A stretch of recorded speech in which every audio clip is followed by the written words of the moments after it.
Berhimpun merah Allah, kebaikan dan kemurahan Tuhan selalu tinggal di anugerahkannya, nafas hidup dan panjang umur diberikannya kepada kita.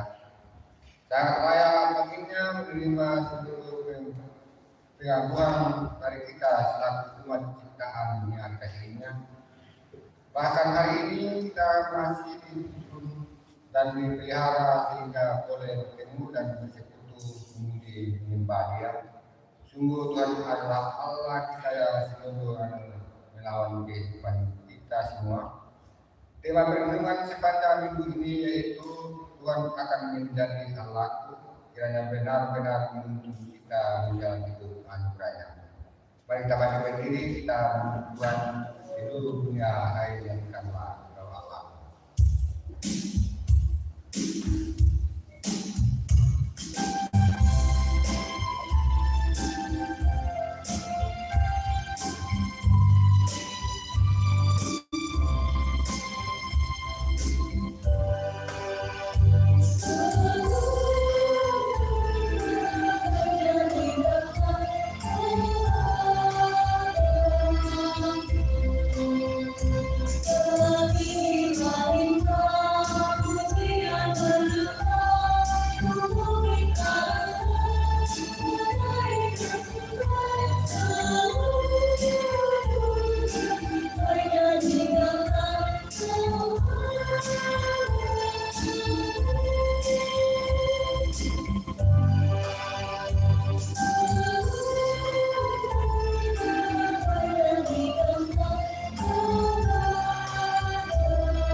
Sidang jemaat yang dikasihi oleh Tuhan, ibadah ini berlangsung dalam nama Bapa dan Anak dan Roh Kudus.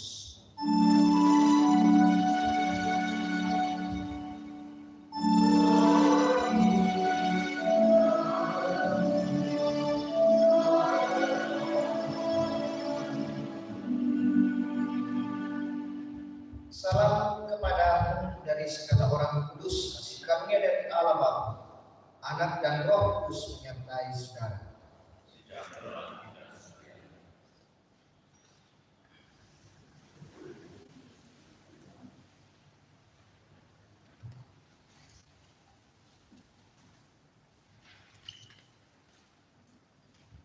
Kita akan bermasmur bagi Tuhan, kita akan buka Mazmur pasal 86 ayat 14 sampai dengan 17.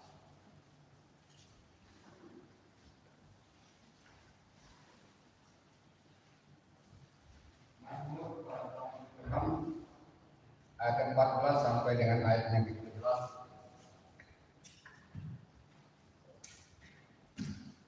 Ya Allah, orang menang yang mampu telah bangkit menyerang aku. Dan orang yang mampu mengingatkan aku dan tidak mempedulikan engkau. Tetapi engkau kan Allah yang dan pengasih. Berpalinglah kepadaku dan kasihanilah aku.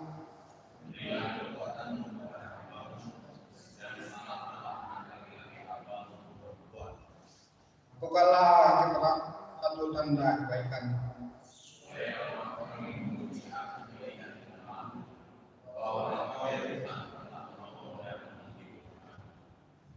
Kita sambung dari Mazmur 86 ayat Allah lihat orang mampu dan kalimat yang baca selanjutnya.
firman kita pada saat ini.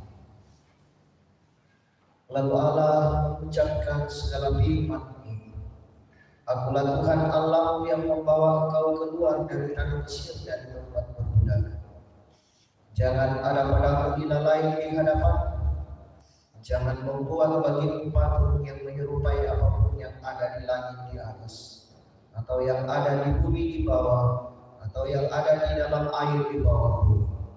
Jangan sujud menyembah kepadanya atau beribadah kepadanya. Sebab aku Tuhan Allah adalah Allah yang cemburu, yang membalaskan kesalahan bapa pada anak-anaknya, kepada keturunan ketiga dan keempat dari orang-orang yang membenci aku.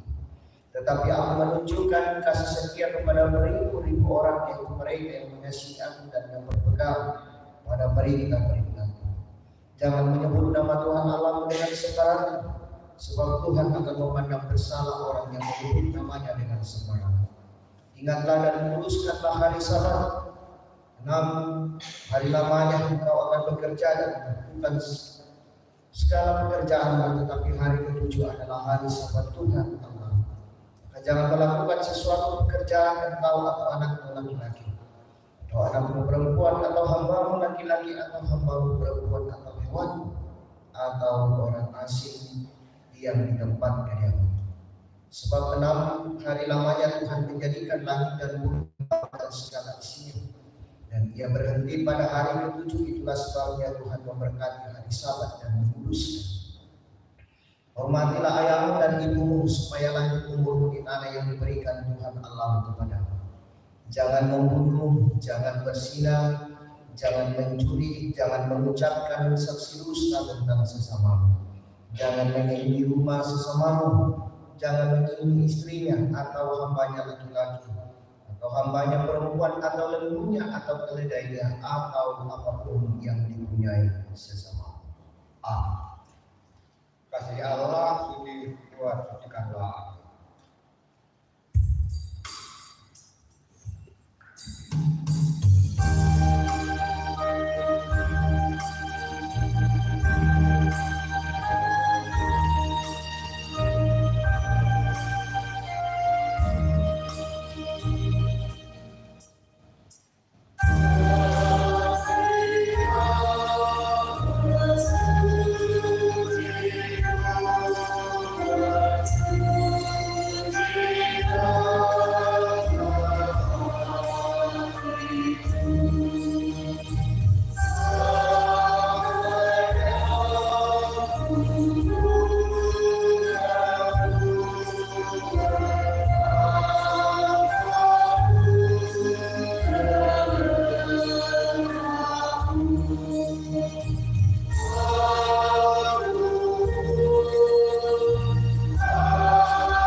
Saudara-saudara yang dikasihi oleh Tuhan, mari kita datang kepada Tuhan dan mengaku dosa kita. Dalam menjalani hidup ini, kita sering kali berjalan tidak searah dengan apa yang Tuhan kehendaki. Kita sering kali menyakiti hati sesama kita, bahkan memberontak di hadapan Tuhan. Tidak jarang kita menuntut apa yang bukan menjadi hak kita. Oleh karena itu, marilah dengan penuh kerendahan hati kita mengakui segala dosa dan kesalahan kita. Ini adalah sudah menggunakan. Saudari itu ada caranya.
penyesalan, berita anugerah dari Allah Tuhan akan kembali.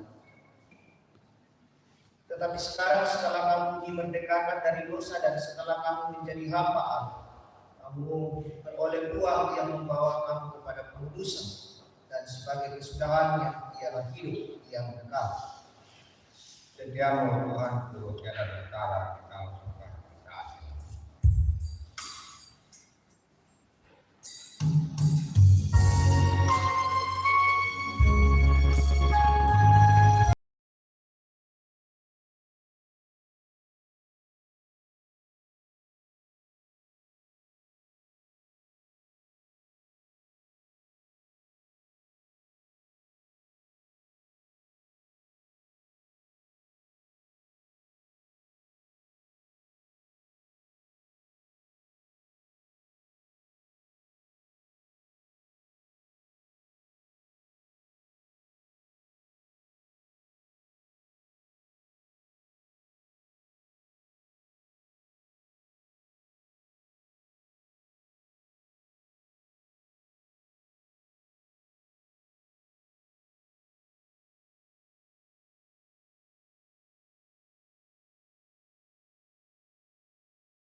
Melalui persembahan, tetapi Engkau ya Tuhan Allah Bina dan pengasih, panjang sabar dan berlimpah kasih dan setia.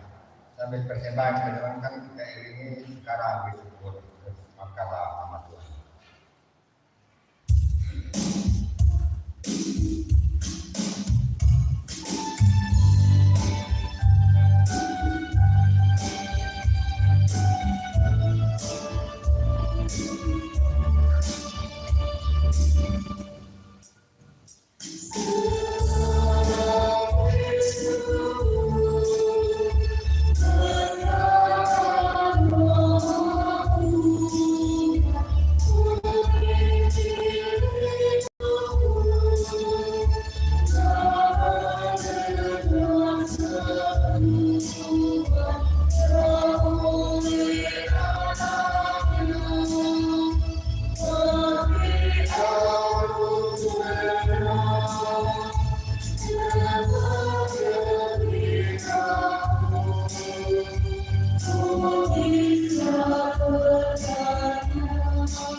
Mari kita sama-sama berdoa.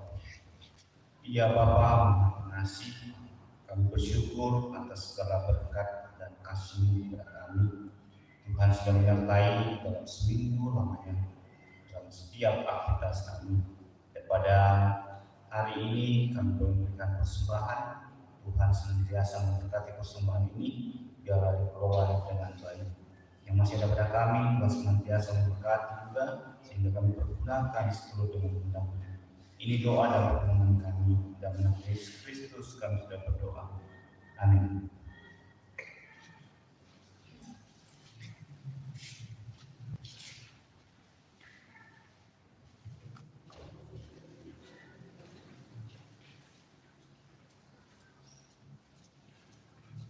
Terima kasih Tuhan untuk kasih setianya.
Kita akan membaca firman Tuhan pada saat ini. Sebelum itu kita berdoa. Di sore ini Tuhan, di tengah-tengah persekutuan kami datang menundukkan kepala, mengucap syukur atas penyertaan Tuhan yang boleh kami alami dan rasakan pada saat ini. Kami dapat berkumpul di rumah yang kudus pada saat ini semata-mata karena Tuhan yang berperkara dalam kehidupan kami. Kami datang menyerahkan seluruh kehidupan kami Tuhan di tengah-tengah persekutuan kami pada saat ini. Kami memuji dan memuliakan nama-Mu sebagai ungkapan penentuan iman kami. Bahkan firman-Mu akan kami dengarkan pada saat ini. Kuasa Roh Kudus Tuhan biarlah memampukan kami untuk dapat memahami firman, sehingga kami sungguh dapat menjadi pribadi yang sesungguhnya sebagai umat yang percaya kepada tengah-tengah kehidupan, dan terjemahkannya di dalam sepanjang perjalanan kehidupan kami dimanapun kami berada. Allah Bapa di dalam surga, hadirlah Tuhan di dalam persekutuan kami dan memberkati persekutuan sehingga dapat berjalan dalam tuntunan kasih Tuhan, dan kami yang mendengarkannya mampu memahaminya dengan baik. Bersabda ya Tuhan, kami siap mendengarkan firman di dalam nama Yesus Kristus. Itulah Tuhan dan Juru Selamat kami yang datang berseru kepada Amin. Pembacaan yang pertama itu dari kitab Kejadian pasal 28 ayat 10 sampai dengan ayat yang 22. Mimpi Yakub di Betel. Maka Yakub berangkat dari Berseba dan pergi ke Haran. Ia sampai di suatu tempat dan telah berbenam. Ia mengambil sebuah batu yang terletak di tempat itu dan dipakainya sebagai alas kepala, lalu memeringkan dirinya di tempat itu. Maka bermimpilah ia, di bumi ada didirikan sebuah tangga yang ujungnya sampai di langit, dan tampaklah malaikat-malaikat Allah turun naik di tangga itu. Berdirilah Tuhan di sampingnya dan berfirman, Akulah Tuhan Allah Abraham, nenekmu dan Allah Ishak. Tanah tempat engkau berbaring ini akan diberikan kepadamu dan kepada keturunanmu. Keturunanmu akan menjadi seperti di bulu tanah padanya, dan engkau akan menyumbang ke sebelah timur, barat, utara, dan selatan. Dan olehmu serta keturunanmu semua kaum di muka bumi akan mendapat berkat. Sesungguhnya aku menyertai engkau dan aku akan melindungi engkau kemanapun engkau pergi, dan aku akan membawa engkau kembali ke negeri ini. Sebab aku tidak akan meninggalkan engkau, melainkan tetap melakukan apa yang dijanjikan kepadamu. Ketika Yakub bangun dari tidurnya, berkatalah ia, Sesungguhnya Tuhan ada di tempat ini, dan aku tidak mengetahuinya. Ia takut dan berkata, Alangkah alasannya tempat ini. Ini tidak lain dari rumah Allah, ini pintu gerbang surga. Keesokan harinya pagi-pagi mengambil batu yang dipakainya sebagai alas kepala dan mendirikan itu menjadi tubuh dan menuang minyak ke atasnya. Ia menamai tempat itu Betel. Dahulu nama kota itu Luz. Lalu bernasarlah Yakub, jika Allah akan menyertai dan akan melindungi aku di jalan yang begitu ini. Memberikan kepadaku roti untuk dimakan dan pakaian untuk dipakai, sehingga aku selamat kembali ke rumah ayahku, maka Tuhan akan menjadi Allahku. Dan batu yang kudirikan sebagai tubuh ini akan menjadi rumah Allah. Dari segala sesuatu yang engkau berikan kepadaku akan selalu dipersembahkan sepersepuluh kepadamu. Demikianlah firman Tuhan. Amin. Pembacaan kita yang kedua dari Roma pasal 8 ayat yang ke-18 sampai dengan ayat yang ke-30.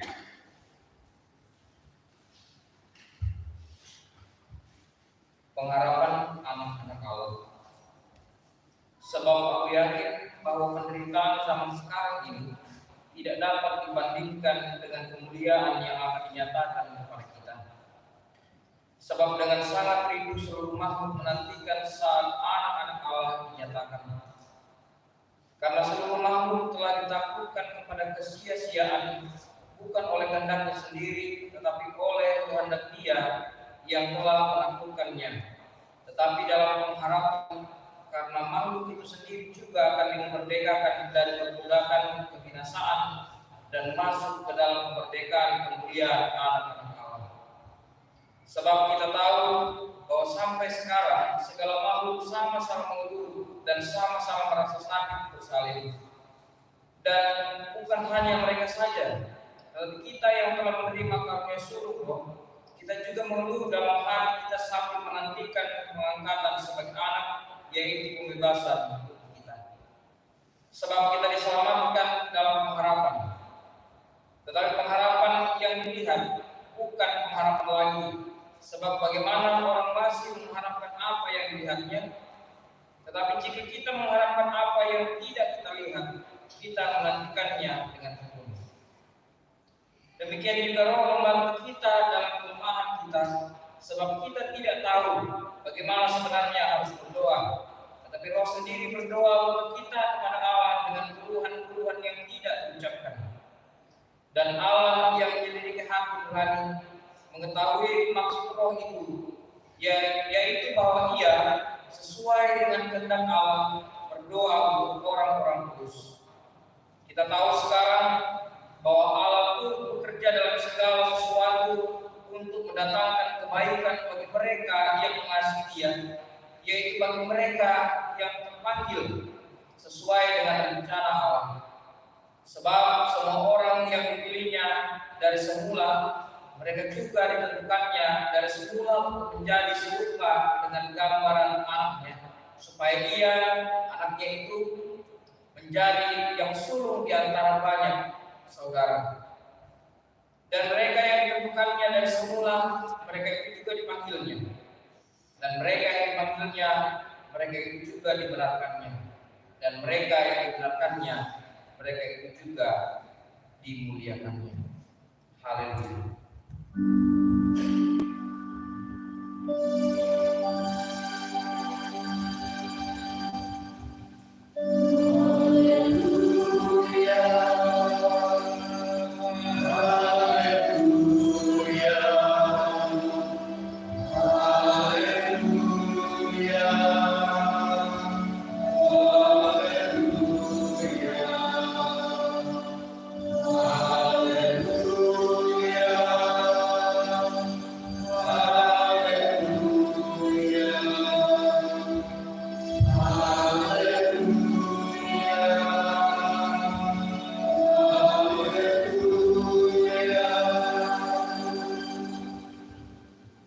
Injil Kristus menurut Injil Matius pasal 13 ayat 24 sampai dengan 30 dan 36 sampai dengan 43.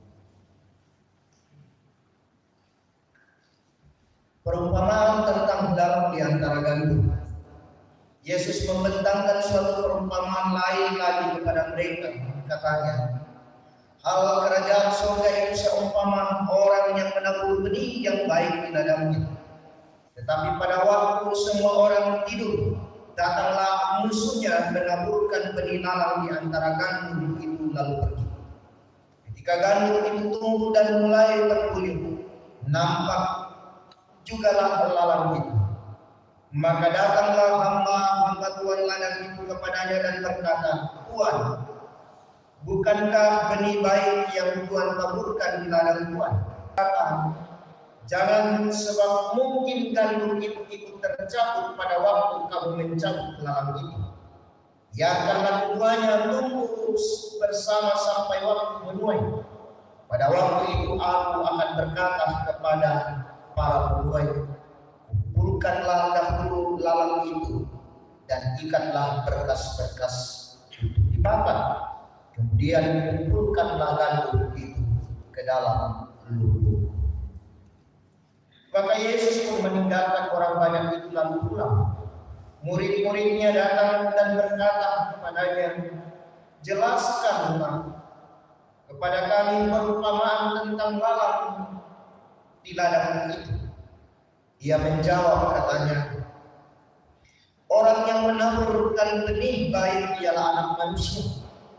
Ladang ialah dunia. Benih yang baik itu anak-anak kerajaan, dan lalang anak-anak sejarah.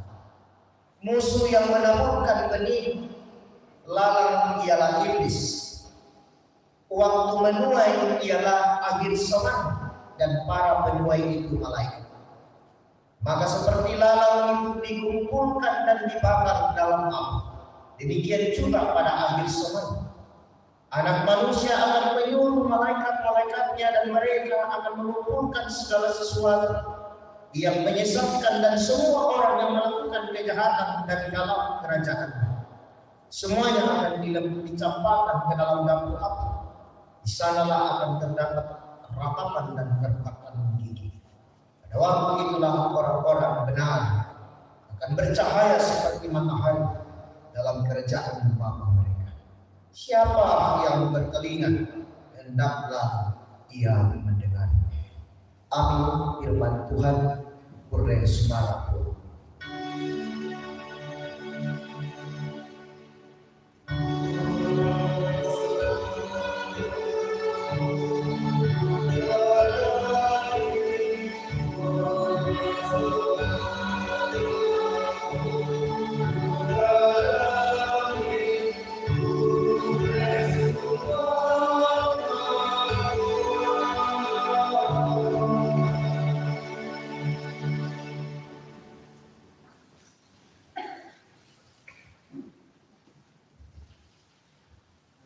Selamat sore, selamat hari Minggu, salam sejahtera bagi kita sekalian. Tema kita, Tuhan akan menjadi Allah. Dalam bahasa Toraja, manasa kuamo tu kapenomban. Tuhan akan menjadi Allah. Kita bisa lihat dalam Kejadian pasal 28 ayatnya yang ke-21 dan sekaligus menjadi bahan utama kita dalam perenungan kita pada saat ini. Saudara-saudara yang sama-sama dikasih oleh Tuhan, bacaan firman Tuhan dari Kejadian menjadi bahan utama kita. Ketika dia bermimpi di sebuah tempat, ketika dia berada dalam pengejaran, dalam kekhawatiran, dalam ketakutan, sehingga ia pergi meninggalkan rumah, meninggalkan tempat, dan meninggalkan ayah, ibu, dan saudaranya. Ia pergi ke tanah haram dan ia berhenti sejenak untuk istirahat di padang Luz yang mana dikatakan Betel. Nah, saudara-saudara yang sama-sama dikasih oleh Tuhan, kita bisa membaca mulai dari pasal 27 atau mulai bisa kita dari pasal 26. Kita mengetahui apa sebenarnya yang terjadi sehingga Yakub harus meninggalkan tempat rumah dan orang tuanya dan saudaranya. Yang kita ingat kisah Yakub dan Esau. Ini persoalan hak kesulungan, dijual dengan harga 1 mangkok makanan kacang, mirip apa sekarang yang biasa dicampur dengan tulang-tulang itu dengan kacang-kacangan. Ini bonnya memang kok tidak bisa mati kalau. Nah, lalu ditukar dan ia pun mengelabui ayahnya Ishak karena untuk mendapatkan hak kesulungan dan berkat dari ayahnya, ia pun harus mengelabuinya dengan bersama dengan ibunya yang mengasihinya. Karena Yakub ini adalah anak kesayangan dari ibu, maka ia pun turut andil dalam persoalan menikah. Singkat cerita, dalam konteks itu, dalam situasi itu, ia pun pergi meninggalkan tempat dan ia pergi. Lalu ketakutan pada dirinya karena takut dikejar oleh kakaknya dan gelisah dan khawatir dalam kehidupannya. Lalu ia pergi dan tiba di tempat di mana ia bermimpi. Ia mengambil batu menjadi tempat untuk meletakkan kepalanya, lalu ia bermimpi. Tengok kita mimpi sampai ada yang mimpi? Tidak ada. Ya. Saya juga berusaha waktu saya baca bahan ini, mudah-mudahan saya bermimpi bagaimana. Ya.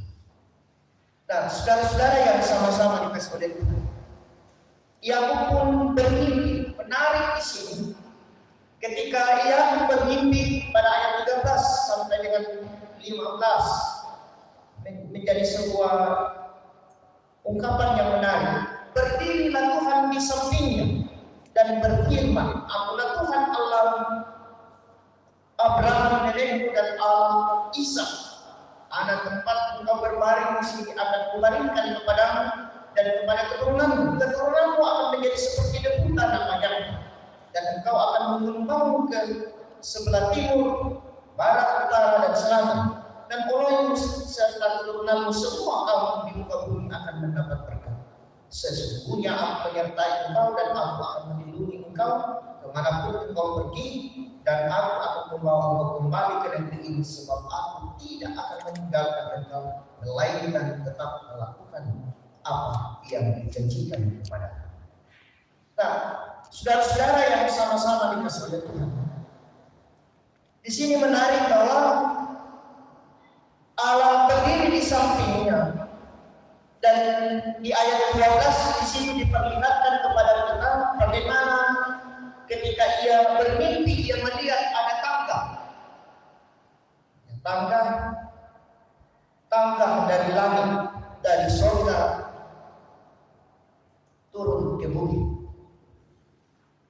Di situ diperlihatkan kepada kita bagaimana mimpi itu diperlihatkan, mimpi yang itu diceritakan tentang bagaimana Allah menyatakan sebuah kasih, sebuah hal yang luar biasa dalam kondisi yang betul-betul dalam keadaan yang berkumpul pada waktu itu. Ya, ia khawatir, ia tertekan, ia dalam kesunyian dan kesepian, dan ia meninggalkan orang yang dia kasihi. Kalau anak sekarang anak mati, ya, lalu dia di padang belantara dan dia berada di padang lus luar biasa dan tempat yang penuh dengan berbagai tantangan-tantangan. Di situ alam bebas, ya, bisa kita membayangkan.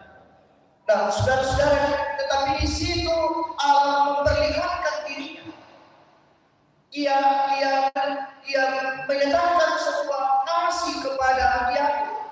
Ia memperlihatkan dirinya. Ia menyatakan sebuah tindakan yang luar biasa yang menjadi sebuah proses yang terjadi dalam kehidupannya tentang kondisi yang dia alami. Saudara-saudara, menariknya di sini bahwa mimpi digunakan oleh Allah untuk menyatakan sebuah pembaharuan bagi Yakub pada waktu itu. Mengapa bukan pada hal-hal yang lain? Tetapi justru Allah mempergunakan mimpi itu. Ia memprosesnya di dalamnya. Ia memberikan ajaran, ia memberikan berbagai ajaran tentang firman Tuhan kepadanya, dan memberikan tentang bagaimana Allah menyatakan janjinya kepada nenek moyang. Nah, saudara-saudara yang sama-sama dikasih oleh Tuhan, proses dalam mimpi menjadi sebuah hal yang amat penting, karena setelah mimpi itu selesai, setelah mimpi yang dialami oleh Yakub, ayat yang ke-16, ketika Yakub bangun dari tidurnya, berkatalah ia, "Sesungguhnya Tuhan ada di tempat ini dan aku tidak mengetahui." Luar biasa pengakuan dari Yakub bahwa ternyata dalam pemahamannya bahwa Allah tidak akan berada di tempat ini. Ia tidak akan berada di tempat itu, tetapi kenyataan justru Allah memperlihatkan diri. Ia datang kepada Yakub, ia datang menjumpai dia supaya ia mengalami sebuah perubahan, dan perjumpaan itu memberikan hasil yang luar biasa, sehingga yang mengatakan Tuhan akan menjadi Allah. Itu pengakuan yang lahir dari sebuah pengalaman hidup dalam menjalani kehidupan Yakub, dan itu terlihat dalam bacaan kita pada saat ini. Dan pengakuan itu bukan hanya sebatas pengakuan dalam kata-kata bahwa Tuhan akan menjadi Allah,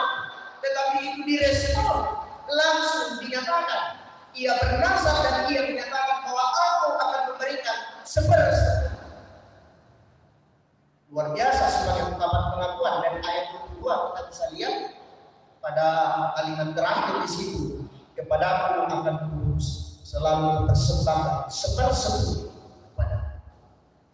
Saudara-saudara, ketika Yakub pergi ke Laban, setelah itu ia kembali ke Esau. Ada satu ungkapan yang luar biasa di situ sebenarnya. Lalu ia mengatakan, aku melihat serasa melihat wajah Allah. Ketika mereka bertemu bersama, dia mengatakan, aku serasa melihat wajah Allah. Luar biasa ungkapan ini. Ketika yang masih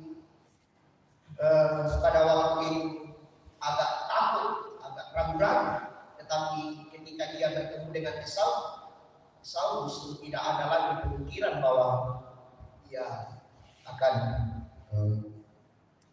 mendendam, dan apa yang terjadi sebuah ungkapan pengakuan kembali dinyatakan. Nah, saudara-saudara yang sama-sama dikasihi Tuhan, apa inti yang mau kita dapatkan dari kisah tentang mimpi yang di Betel ini? Ada beberapa hal yang menjadi sebuah perenungan kepada kita, untuk kita renungkan dalam perjalanan sebagai umat yang percaya. Bacaan kita di Mazmur memperlihatkan bagaimana sang pemazmur dalam kehidupannya, dalam kesengsaraannya, dalam penderitaannya, dalam pergumulannya, ia hanya datang kepada Tuhan. Ia berdoa kepada Tuhan, memohon pertolongan. Ia hanya mengaminkan bahwa hanya di dalam Tuhanlah ia mampu melewati berbagai tantangan itu. Lalu Rasul Paulus bercerita dalam Roma pasal 8 tadi, ia mengandaikan bahwa kehidupan umat manusia sekalipun diperhadapkan dengan berbagai situasi, berbagai penderitaan, ia ceritakan seperti orang yang bersama, bagaimana ketika orang sementara hamil yang 9 bulan mengalami berbagai macam tantangan dalam hidup ini. Ia harus menjaga dirinya, ia harus hati-hati, ia harus terus berada dalam kondisi yang baik. Ia harus menjaganya sampai ketika ia melahirkan. Apa yang menderita, apa yang sakit, hilang semua karena pada saat itu ia melahirkan dan suasana bahagia ia dapatkan. Kemudian sementara orang hamil berat, mabuk-mabuk dan sebagainya, tak ada bisa kandil, tak ada bisa ditiru. Allah menderita, dan ketika ia melahirkan tak enak sama gila lagi. Maka masa kenangan kita sungguh senang apapun tadi kita terima ibu yang kita namuan itu di rumah dan dikira lindona sehingga oh sana. Yang jelas bahwa itulah dilukiskan Rasul Paulus bagaimana hidup, bagaimana sebagai umat yang percaya bahwa kadang kita berada dalam kondisi yang demikian. Tetapi ketika kita datang kepada Tuhan dalam kehidupan ini dan mempercayakan hidup kepada-Nya, kita akan mendapatkan kebahagiaan, sukacita di tengah kehidupan.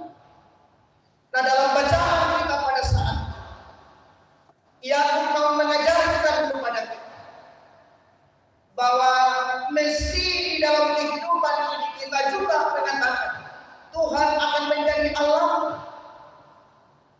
dan kita juga mengaminkan bahwa Tuhan dimanapun ia berada bersama dengan kita. Artinya bahwa di dalam kehidupan kita sebagai umat yang percaya, dalam berbagai kehidupan kita, diyakini bahwa Tuhan sementara berjumpa kita di dalam kehidupan kita masing-masing, entah itu dalam berbagai situasi Allah berjumpa dengan kita mesti memahami bahwa Allah juga ada bersama dengan kita. Jangan sampai kita memahaminya bahwa Allah tidak akan berada dalam berbagai kehidupan kita seperti yang dialami oleh Yakub.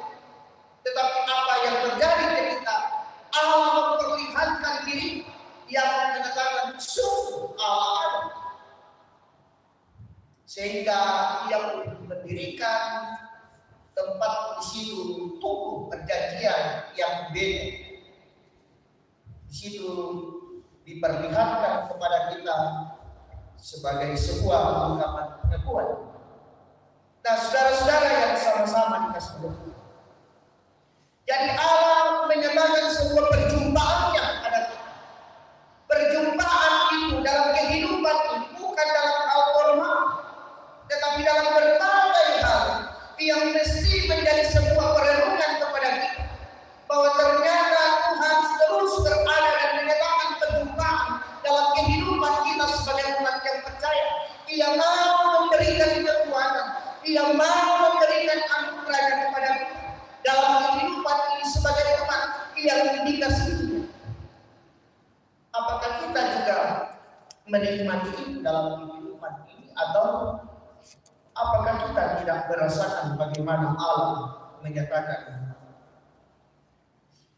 kasihnya kepada kita dalam kehidupan lewat perjumpaan? Nah, saudara-saudara yang sama-sama dikasihi Tuhan, itu yang pertama, bahwa Allah hadir di dalam kehidupan kita dimanapun kita berada. Dan selanjutnya perjumpaan yang terjadi dalam kehidupan ini mesti memberikan sebuah perubahan dalam kehidupan kita. Perjumpaan itu memberikan sebuah perubahan karena terjadinya relasi yang sungguh luar biasa.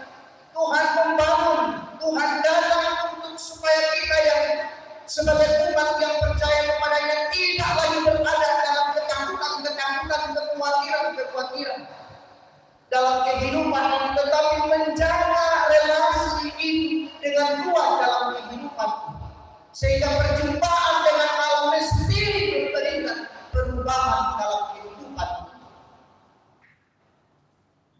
Ya, saudara-saudara yang sama-sama dikasih oleh Tuhan, Injil Matius menceritakan persoalan-persoalan yang ada. Kita akan diperhadapkan dengan situasi antara gandum dan laut. Ia akan tumbuh bersama-sama, tetapi yang akan kelihatan adalah bagaimana buahnya. Dan lalat itu akan masuk ke tempat api, dan gandum akan bercahaya. Jadi saudara-saudara yang sama-sama dikasih oleh Tuhan, kita adalah orang-orang yang percaya kepada Kristus di dalam kehidupan. Hari ini kita diingatkan oleh firman Tuhan pada saat ini bahwa Tuhan akan menjadi Allah, sekaligus menjadi sebuah pengakuan iman kita di dalam kehidupan ini, bahwa ketika Tuhan menjadi Allah, apapun itu, situasi apapun, bagaimanapun kondisi kita akan mampu melewatinya. Kita akan mampu berdiri di tengah-tengah kehidupan sekalipun berat dan kita hampir bergeser dalam kehidupan, tetapi kekuatan dalam kehidupan kita, Ia akan memampukan kita. Ia akan mampu memberikan semangat kepada kita, mengubah kita dalam situasi kehidupan yang kita jalani. Oleh karena itu, saudara-saudara yang sama-sama dikasih oleh Tuhan, lihatlah kehidupan yang kita jalani adalah sebuah perjumpaan dengan Allah, dan yang memberikan contoh kepada kita bahwa mimpi yang Ia alami adalah sebuah proses yang dinyatakan oleh Allah kepada kita. Oleh karena itu, hidup yang kita jalani juga adalah sebuah proses untuk mendewasakan kita dalam iman, sehingga kita dapat melahirkan sebuah pengakuan dalam kehidupan ini bahwa Tuhan akan menjadi Allah kita, lalu kita nyatakan dalam sebuah tindakan konkret dalam kehidupan seperti yang dilakukan oleh Yakub. Ia akan menyatakan persembahannya, memberikan 1/10 kepada Tuhan dalam kehidupan. Oleh karena itu, Bapak Ibu saudara-saudara, mari kita renungkan hidup kita masing-masing, bahwa ternyata Tuhan kasih, menyayangi kita dan mengasihi kita. Lihatlah hidup ini sebagai sebuah tempat di mana Tuhan menyatakan karyanya kepada kita, mau menjumpai kita supaya kita tetap kuat dalam menjalani kehidupan di tengah-tengah dunia ini. Terpuji nama Tuhan. Amin. Mari kita masuk dalam saat ini. Sekalipun berat hidup ini, kami meyakini bahwa hidup yang kami jalani, Engkau ingin mengatakan kepada kami bahwa Engkau hadir, Engkau mau menjumpai kami dalam kehidupan. Mampukan kami Tuhan untuk merasakan dalam kehidupan, bahkan menjadi kekuatan kepada kami bahwa dimanapun kami berada, Tuhan